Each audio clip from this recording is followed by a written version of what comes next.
이제 불교에서 중도에 대한 입장을 한번 보게요. 이제 초전법륜경의 내용을 한번 보도록 하죠. 초전법륜경의 내용. 이와 같이 나는 들었다. 한때 세종께서는 바라나시 이십바 따나의 녹야원에 머무셨는데 그곳에서 5비구를 불러 말씀하셨다. 나우도반 5비구들이여, 출가자가 가까이 하지 말아야 할 2가지 극단이 있습니다. 무엇이 둘인가 하면 저열하고 성스럽지 못하고 이익을 주지 못하는 감각적 욕망들에 대한 쾌락에 탐닉하는 것과 괴롭고 성스럽지 못하고 이익을 주지 못하는 고행주의에 몰두하는 것입니다. 열애는 이 2가지 극단에 의지하지 않고 중도를 통하여 완전하게 깨달았나니, 중도는 바른 안목을 만들고 지혜를 일깨우며 고요함과 최상의 지혜와 참된 깨달음과 열만으로 인도합니다. 자, 여기까지만 일단 읽을게요.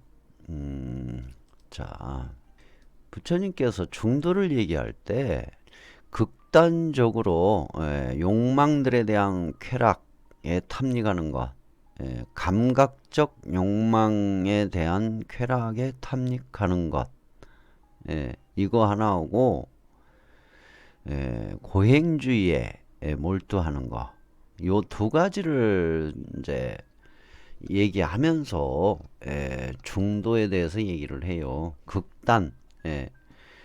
그래서 부처님께서 양극단을 버리고 중도를 선택했다고 얘기를 하시거든요.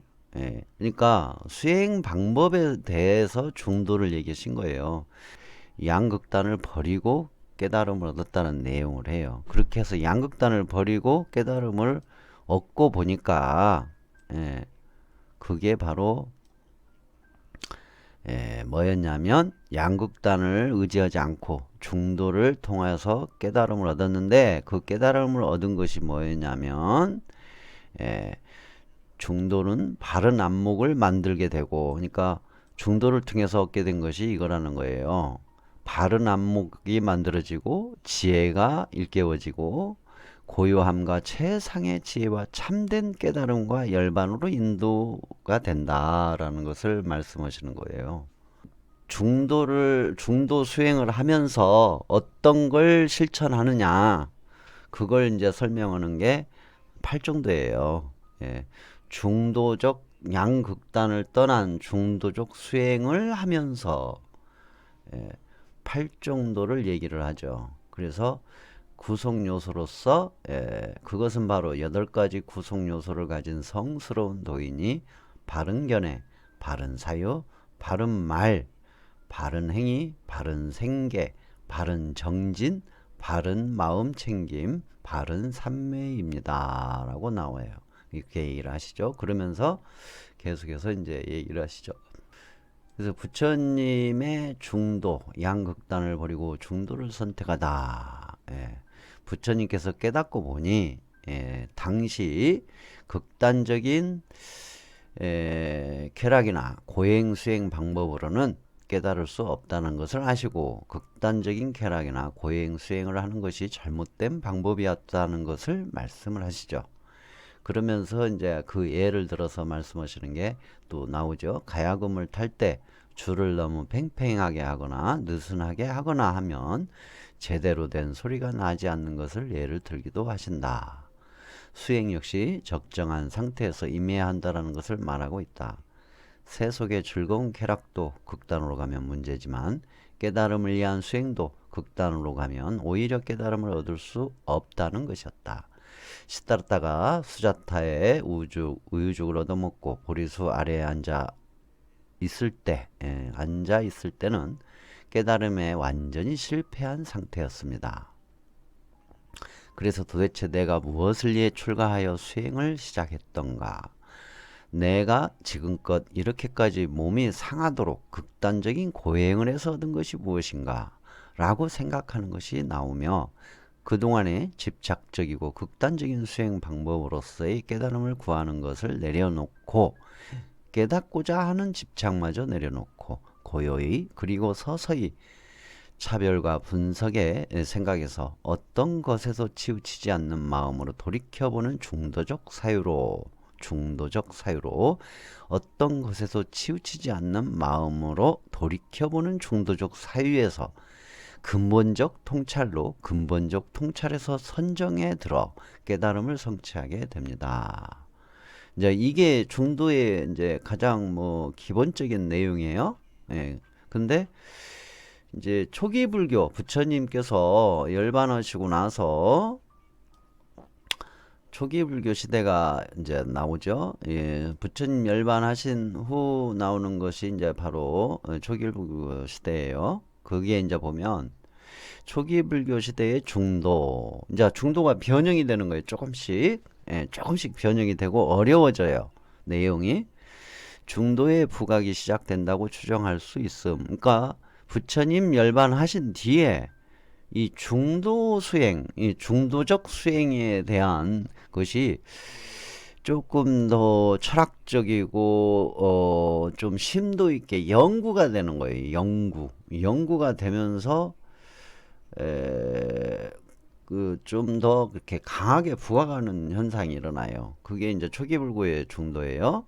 그래서 중도의 부각이 시작된다고 추정할 수 있음. 모든 것은 독자적인 실체가 없고 모두 인연으로 이루어진 연기이므로 중도다. 예.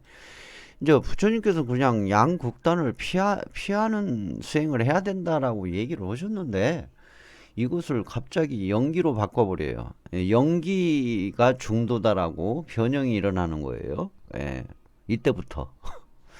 예, 연기가 중도인 건 맞아요. 이렇게 분석적으로 보면 연기를 중도라고 해도 돼요. 그러나 부처님께서는 극단적인 수행이나 극단적인 쾌락을 추구하지 마라. 중도적 차원에서 중도적 수행을 하라.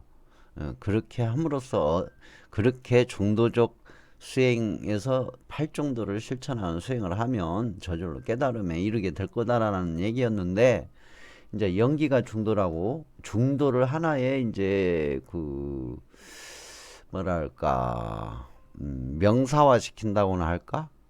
수행의 방법이었는데 하나의 이론이 만들어져 버려요. 예. 저는 나쁘다고 좋다 나쁘다를 얘기하는 게 아니라 변화되는 과정을 여러분에게 이제 말씀을 드리는 겁니다. 그래서 팔중도가 중도다라고 얘기하기도 하고 연기가 중도다라고 얘기도 하고 신념처, 수념처, 심념처, 법념처 해가지고 이 사념처가 중도다라고 또 하기도 해요. 사념처가 중도라고 얘기를 하기도 하고 즉 이제 팔중도가 중도다, 연기가 중도다, 그리고 사념처가 중도다라고 하면서 이것이 불교의 핵심 중도다라고 이제 그렇게 이제 전개가 됩니다. 그러니까 수행 방법으로서 중도를 부처님께서는 초전 법륜경에 보면 나와 있는데 초기 불교에 넘어오면서 그렇게 이제 변화가 된다는 얘기죠. 그래서 이때부터 부처님이 깨달아가는 과정의 한 부분을 부각시키고 경전의 다른 내용들을 합하여 설명하면서 어렵게 만들어지기 시작해요. 근데 저는 이 내용을 보면서 이렇게 생각을 해요. 그냥 부처님이 시킨 대로 중도적 입장에서 수행하면서 팔중도를 열심히 실천하면 팔중도는 거의 실천행위잖아요. 실천수행적인 내용이거든요. 팔중도 실천 수행하면 저절로 부처님 아까 말씀해 오신 것처럼 지혜를 얻을 수 있고 열반에 이를 수 있다라고 저는 보거든요. 근데 그걸 열심히 하면 될 것을 이제 뭔가 비법, 부처님께서는 비법을 자꾸 찾으려고 하지 않았을까, 그렇게 생각이 들기도 합니다. 자, 그 다음에 이제 대승불교로 중도가 가죠. 대승불교. 대승불교 중도에서는 석가모니 부처님 열반 후 500여년이 지나서 대승불교에서 힌두교와 차별성을 강조하기 위한 방법으로 석가모니 부처님이 중도를 통하여 깨달음을 얻었다고 하다가 나중에는 중도를 깨달았다고 함. 예. 예. 부처님이 중도를 통하여 깨달음을 얻었다라고 분명히 초전 법륜경에 나와 있거든요. 근데 나중에 이 부처님 열반 500년이 지난 뒤에는 중도를 깨달았다라고 이제 변형이 일어나죠. 예. 예. 그래가지고 이렇게 변형이 일어납니다. 그래서 양극단에 빠지지 않으므로 양극단이 상호 융화 통합과 조화를 이루어 일체의 분별이 멈추고 실상을 깨닫게 된다고 함. 예. 그게 아니잖아요. 초전법륜경에 보면 양극단에 빠지지 않는 중도적 수행을 하되 팔정도를 실천을 하면 된다라고 얘기를 했단 말이에요. 예. 근데 여기서는 팔정도가 빠지고 막 또 이제 막 상호, 융화, 통합, 조화, 막 일체 분별이 멈추고 실상을 깨닫는 팔정도로 해라니까 왜 안 오고 그러는지 모르겠네. 예. 그런 내용으로 변형이 일어나요. 그 다음에 이제 용수보살의 중도. 예.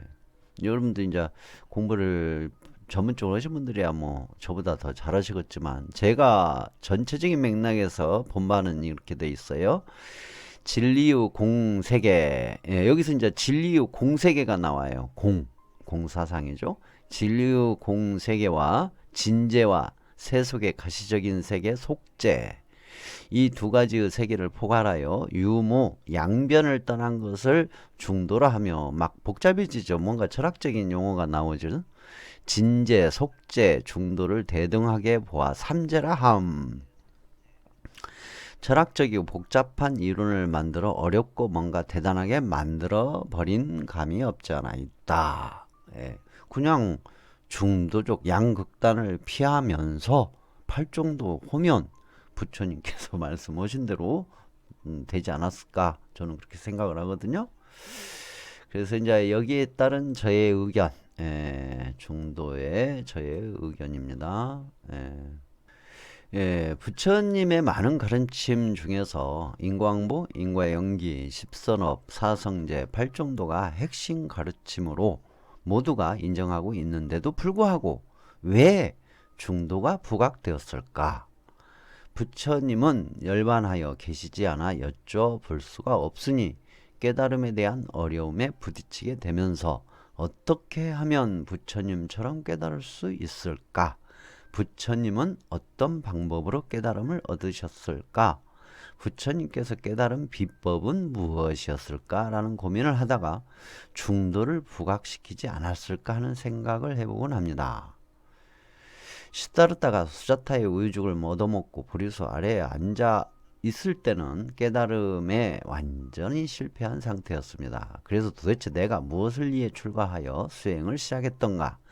내가 지금껏 이렇게까지 몸이 상하도록 극단적인 고행을 해서 얻은 것이 무엇인가 라고 생각하는 것이 나오며 그동안 집착적이고 극단적인 수행 방법으로서의 깨달음을 구하는 것을 내려놓고 깨닫고자 하는 집착마저 내려놓고 고요히 그리고 서서히 차별과 분석의 생각에서 중도적 사유로 중도적 사유에서 근본적인 통찰로 근본적인 통찰에서 선정에 들어 깨달음을 성취하게 됩니다. 따라서 중도란 어떤 것에도 치우치지 않는 마음으로 돌이켜보는 깨달음으로 가는 과정의 한 부분이었을 뿐이지 깨달음의 모든 방법도 깨달음 자체도 아니었다고 봅니다. 즉 중도란 집착에 의한 고정관념이나 차별분별이나 선입견이나 꽉 막힌 극단적인 생각이나 행위를 돌이켜보는 것으로서 어떠한 상황이나 현상이나 마음의 상태를 보고